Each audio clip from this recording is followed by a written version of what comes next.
Gaano kaprotektado ang inyong mga anak? Naku mga mommies, hindi natin alam kung ano napupulot ng ating mga anak o kung saan sila sumusuot sa loob at labas ng bahay kapag sila'y naglalaro. Katulad na lang dito sa bahay ni Mommy Mary Chris. Hi, Mommy! Hi, Susie! Mommy, anong ginagawa mo para masigurado na protektado ang iyong anak? Alam mo, dito sa bahay, masyado akong metikalosa. Lalo na sa cleanliness. Bawat bagay, bawat sulok, even yung mga utensils na ginagamit namin, dapat nakasterilize yan. Ayoko magkasakit, lalo na ang mga anak ko dahil lang sa maruming bahay.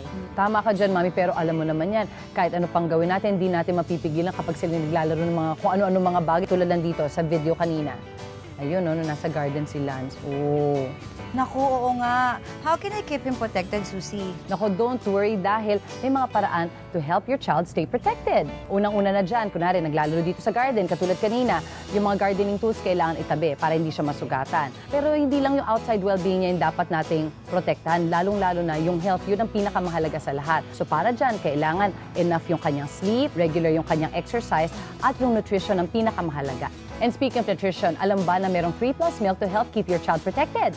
Yan ang Nido 3 Plus. Nido 3 Plus is the only one with Lactobacillus protectus, a unique combination of live good bacteria, especially developed by Nestle Research, on top of Prebio 3 and other essential nutrients that help strengthen a child's body defenses. Mga mommy, choose Nido 3 Plus. Laking Nido, protektado!